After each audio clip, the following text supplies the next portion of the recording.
हुई कहानी खून से लिखी हुई है। अगर आगे बढ़ाना है। सालार को डिस्क्राइब किया गया है एज अ डायनासोर और उसके लिए जो टीनू आनंद ने शेर, चीता, टाइगर, हाथी वाला डायलॉग बोला था वो नया भी था और थोड़ा फनी भी। लेकिन क्या आपने सोचा है कि आखिर शेर, चीता, टाइगर और हाथी है कौन? क्योंकि हम सब जानते हैं कि डायनासोर तो सालार खुद है, क्योंकि जब जुरासिक पार्क का नाम लिया गया तभी प्रभास को दिखाया गया और उसके पीछे अगर आपने ध्यान से टीजर को देखा होगा तो जब प्रभास की एंट्री होती है तो पीछे एक डायनासोर की रोर सुनाई देती है। तो चलिए आज हम जानते हैं कि बाकी के जो एनिमल के सिंबल किसके लिए यूज किए गए हैं। सबसे पहले शेर, जिसका मतलब होता है लायन, जो जंगल का राजा होता है और हम सब जानते हैं कि इस वक्त केजीएफ अगर जंगल है तो उसका राजा कौन है? वन एंड ओनली कोई नहीं भैया, हमारे रॉकी भाई। उसके बाद है चीता। अब चीता किसके लिए यूज किया गया है? तो उसके लिए आपको याद करना पड़ेगा प्रशांत नील की एक अनाउंसमेंट को, जिसमें उन्होंने जूनियर एनटीआर के साथ एक मूवी अनाउंस की है जो केजीएफ यूनिवर्स का ही एक पार्ट है और जूनियर एनटीआर चीते की तरह तेज है, इसीलिए उनके लिए चीता यूज किया गया होगा।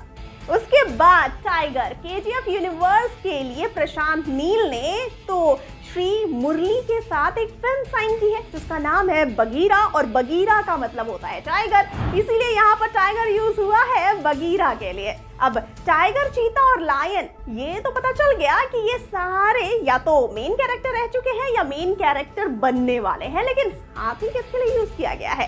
तो अगर हम आपसे कहें कि हाथी यूज किया गया है केजीएफ चैप्टर 1 के मेन विलेन गरुड़ा के लिए, तो आप हमारी बात मानेंगे क्या?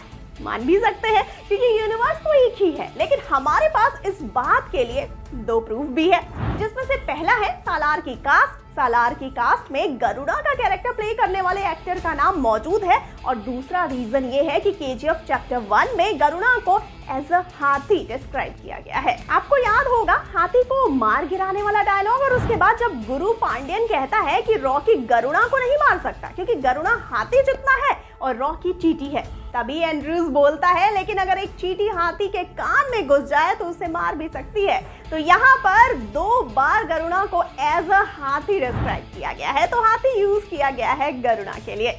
तो इससे 2 पॉसिबिलिटीज बनती हैं। पहले तो हमें सालार में 2 अलग अलग टाइमलाइन दिखाई जाएगी, जिसमें केजीएफ चैप्टर 1 में जो टाइमलाइन देखी गई थी उसके पहले वाली जिसमें गरुड़ा जिंदा होगा और उसके बाद दूसरी पॉसिबिलिटी ये है कि सालार डायनासोर है और इन सारे हाथी, शेर, चीता और टाइगर को वही खत्म कर सकता है, जिसमें से हाथी तो ऑलरेडी खत्म हो चुका है। अब बाकी सबको खत्म करना सालार की जिम्मेदारी है। तो क्या आपने नोटिस की ये सारी डिटेल्स?